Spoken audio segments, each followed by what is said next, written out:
DSWD off-site payout. Tapos nakalagay sa harap, tingog. Okay? Ano ang tawag dyan? Nakalagay ang mukha, tingnan natin yung mukha ng asawa ni Romualdez. Ayan, silang mag-asawa, Martin. Bakit nakalagay dyan ang pagmumukha ng buwaka ng Gina na asawa ni Martin ang mga t-shirt? That is premature campaigning. Ano paliwanag nga kayo? Why in the hell na nakalagay ang pangalan ni Romualdez? Bakit? Inilagay pa ang mukha niya sa tricycle. Oh, ang tanong, pera ba niya yan? Yeda, yan. Baka nang Gina kayong magpapamilya, hindi pa kayo kalamunin ng lupa, lahat kayo, nilabas natin ang Malaya Rice ni Romualdez. Okay, yung Malaya Rice, siguro 2 linggo ko na binlag yun. Ito na nga po ang picture. Na-intercept na naman natin yan. Ayan, premature campaigning ang tawag dyan. Kunyari, Malaya Rice, pero MR, as Martin Romualdez.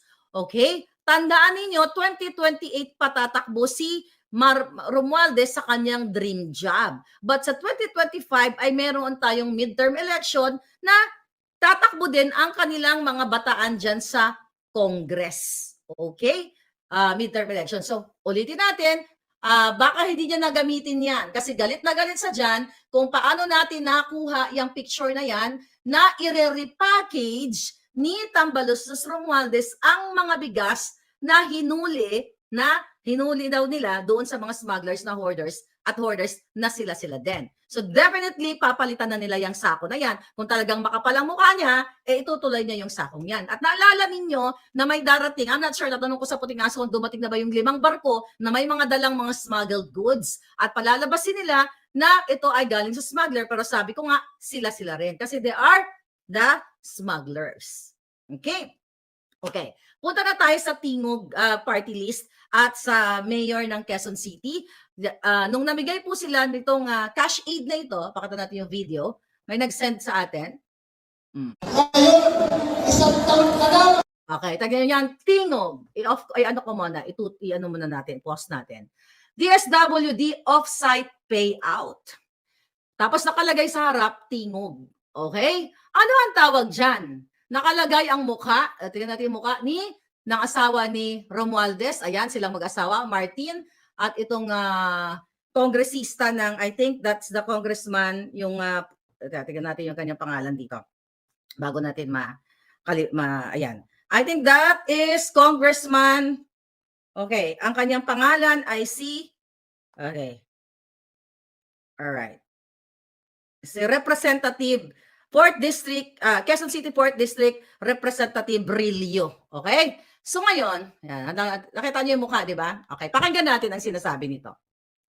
Ang po, 120,000 na tao na ang tumatanggap ng 2,000 piso. Sino kayo? Okay. Sabi niya, 120,000 na raw katao sa QC, I'm not sure kung QC lang, pero sabi niya 120,000 na katao ang tumanggap ng 2,000 piso na ayuda mula sa DSWD. The fact na nakalagay ang DSWD off-site payout, meaning pera po yan ng DSWD.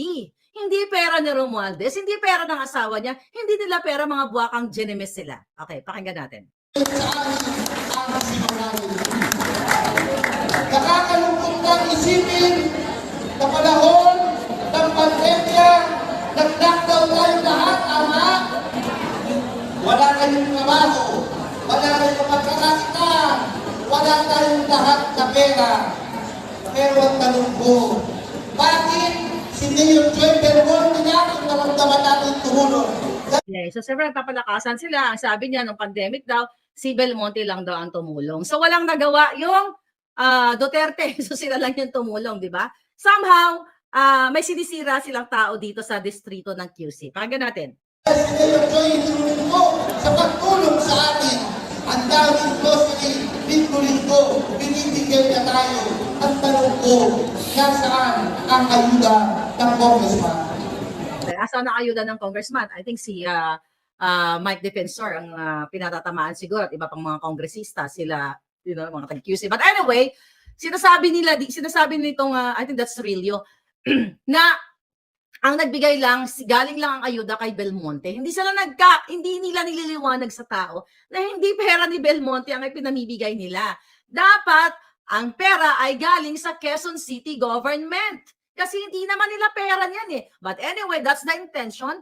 Premature campaigning. Kaya naman ngayon pa lang ay sinisira na nila kung sino man ang mga kongresista, mga susunod na mga tatakbo sa 2025. Okay, tuloy natin.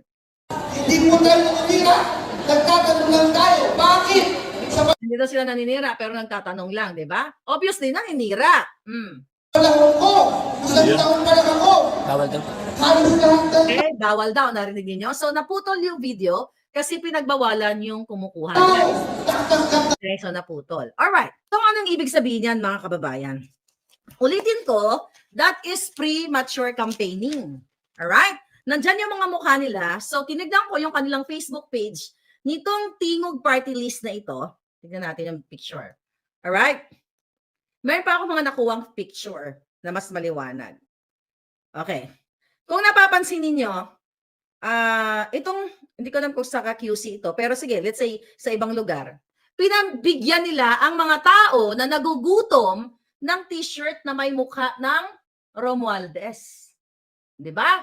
Mga t-shirt. Okay? Ito. And then, ito sa butuan, alright.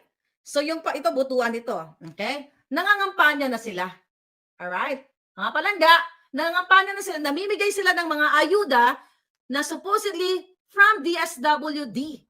Hindi mo dapat i-grab yung credit na hindi mo naman pera yon at hindi naman campaign season. Pag campaign season, it's okay kasi yung mga pera galing pa rin naman actually sa nakaw sa bayan o yung mga donation ng kanilang ng mga negosyante. Okay, so ito yung sa Quezon City, I think. Butuan pa rin to. Alright, butuan. Ito yung sa QC. So ayan, namimigay sila through DSWD, budget ng DSWD, pero nakasalampak ang pagmumukha ng mga ginayupak. Ayan ang asawa ni Martin Romualdez. Another picture, mga kababayan. Okay? Ayan, bago pa dumating actually ang ating mga kawawang indigent Filipinos sa Quezon City ay nakaporma na ang pangangampanya ni Yeda Romualdez. Okay? Mukhang tatakbo ng senador sa 2025. Bakit nakalagay dyan ang pagmumukha ng buwaka ng Gina na asawa ni Martin ang mga t-shirt? That is premature campaigning at pera ng bayan. Kung pagkain pa ang inilagay nila, isang balding, hamburger o kung ano man, kahit pa paano maibsan ang kagutuman ng ating mga kababayan. And the intention is very clear. Sirain si Sara, then mag-start sila ng kanilang campaign. Alam mo kawawa yung mga kababayan natin, no? Ayan, nakasuot sila ng Martin Romualdez at ayan, ito pa. Nakalagay pa actually ang pangalan ni First District Congressman Arjo Atayde. Tapos magpaliwanag nga kayo. Why in the hell na nakalagay ang pangalan ni Romualdez? Bakit? Sabi ko nga, premature campaigning. And based sa election code, Omnibus Election Code, I believe, natatandaan ko, like a year before the campaign period, hindi ko lang alam kung kailan, di ba usually ni-declare ng COMELEC yan yung campaign period. So, from, ngayon, October. Yeah, today is October.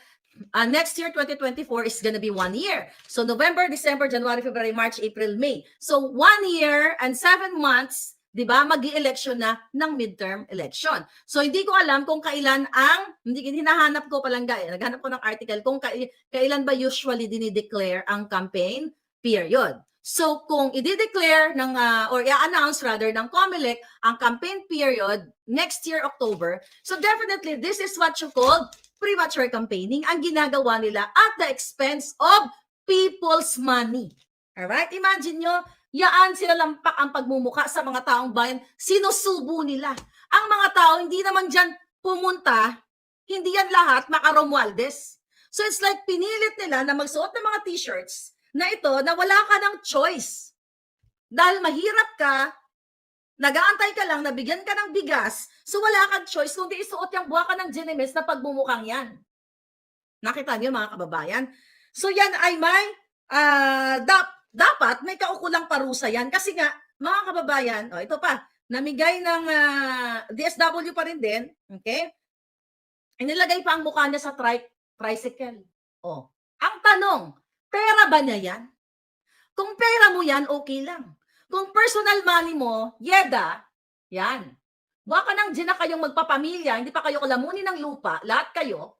Bakit? Pera mo ba yan? Right on your fingertips, kung talagang gusto nyong serbisyuhan ang Pilipino, hindi nyo sila kailangan pa na antayin pa kayo ng mga Pilipino para dumating dyan sa Quezon City Circle o kung saan man, sa Butuan, kung saan man panig ng mundo, at gagamitin nyo sila, pasusuotin nyo sila ng t-shirt ng buwaka ng ginang si Yeda na yan, di ba? Para utuin nyo at gagamitin nyo sa inyong premature campaigning na bawal yan sa batas. Gamit ang pera ng bayan. Kung pera nyo, mga yawa kayo, wala kaming pakialam. Kaso kitang-kita nyo mga kababayan na ito ay... Anong ibig Okay. ngayon? Natin. Nakikita nyo naman, nakalagay ang Tingog Party List sa taas, tapos DSWD off-site payout.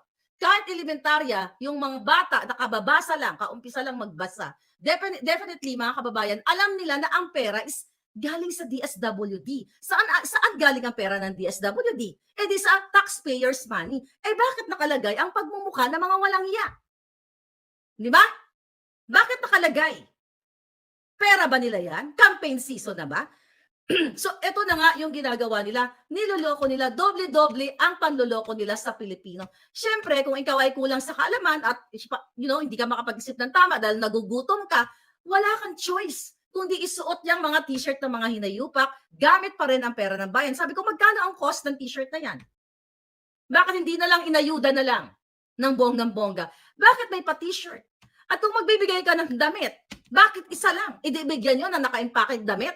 Hindi lang sa isang t-shirt. May mga anak yan. Kung gusto nyo talaga magbigay ng damit, isang maliit na box. Okay? Na merong pang bata, pang tatay, pang nanay, pang bunso, pang kuya. May brief, may panty, kung ano-ano pa. Bakit may pangalan lang? Okay? Bakit may pagmumukha lang ng mga buwaka ng Genemes na mga politiko katulad nitong si Yeda Romualdez na hindi naman niya pera yan, kundi pera ng Pilipino. See? Talagang manggigigil ka. Tapos sabi niya sa kanyang speech, magpasalamat daw tayo kay Kuting at sa kanyang asawa. Pukinangin na, pera niyo ba yan? Magpasalamat tayo sa people's money, not sa kay Kuting. Okay? Sabi niya, hindi po kayo magsisisi. Ito statement ito ng asawa ni Tambaluslos. Sabi niya, hindi po kayo magsisisi na sumuporta po kayo sa na susuporta po kayo sa Tingog Party List. Ang layo pa kaya ng eleksyon. Nandito kami para magbigay ng serbisyo po sa inyong lahat. Ayun na nga eh. Ang layo pa ng eleksyon, pero nangangampanya na sila gamit mismo ang pondo ng DSWD at pagsabwatan nila dahil nga naman, sino ba nag-appoint kay Gatchalian? Si Lisa Smugs. May mga agenda sila. Meron silang bribery meeting dyan na kailangan ay magkakasabwat sila. So ito na nga yung picture ng pinsan mismo ni Kuting. Okay? Yan, sa mga kapapasok lang, na si Monina Romualdez, okay, na tinanggal ang picture ni Inday Sara dyan sa wall na yan. Alright? So yan, magkakasabwat sila. So magkasabwat ang DSWD, sila lahat to attack Sara and to attack the Filipino people. Oh, ayan po mga kababayan, kayo na. I-attack nyo, i-screenshot nyo to at i-comment nyo sa hitad na yan at sa DSWD para naman na, yan o. Oh, yan. I-ano nyo. So nakita nyo mga kababayan? Oh. So ngayon, alam pala ng asawa ni Tambaluslos na malayo pa ang election. Actually, 1 year and 7 months from now, ang midterm election. Bakit ang mga pagmumukha ng mga buwaka ng Genemes na mga politikong kasabwat nila ay nandiyan sa TARP? Alam nyo, magkano ba? Well, sa Amerika, mahal ang magpa-TARP kasi nagpagawa ako ng tarpaulin ni Kuting, di ba? Tulong-tulong kami na aking mga palangga dito. Kung instead na ilagay ang pagmumukha ng mga ginayupak na yan, pwede namang gawin na lang hamburger yan, di ba? Ipamigay dun sa mga taong gutom. Nagtataka nga ako, nagpapatawag kayo ng tao, nagbibigay kayo ng t-shirt, o nagbigay kayo ng cash. Kung kaya nyo magpagawa ng t-shirt, okay? How much is t-shirt? $200 pesos, 250? Oh, yan. 'Di ba? Inorganize nyo ahead of time para ilagay yung pagmumukha nitong hitad na ito. Pwede nyo rin i-organize ahead of time kung may pagmamahal kayo sa mga indigent, sa mga mahirap nating kababayan na walang kakayanan kumain ng hamburger o pansit man lang sa styro. Kung kaya nyong umorder ahead of time, dahil hindi naman ginagawa ang t-shirt ngayon, o sige, may event tayo ngayon, gawa tayong t-shirt. Planado yan. Pwede rin kayong magplanado na kontakin nyo si Aling Pising, si Aling Kunching na nagki-cater. O sige, magpagawa tayo ng kung 1,000 ang mga ano yan kasi kawawa naman yung ating mga kababayan if you have a heart. But you don't have a heart at all. So hindi nyo nararamdaman yung mga taong yan pumila, baka pag alis nga nila sa kanilang mga bahay, hindi pa nga nakakain yan dahil wala pambiling bigas. Di ba? Nakaabang lang doon sa 2,000 pesos na ipamimigay ng DSWD, tapos ginagamit nyo pa, kinikredit nyo pa na isalaksak ang mukha ninyong mga ginayupak.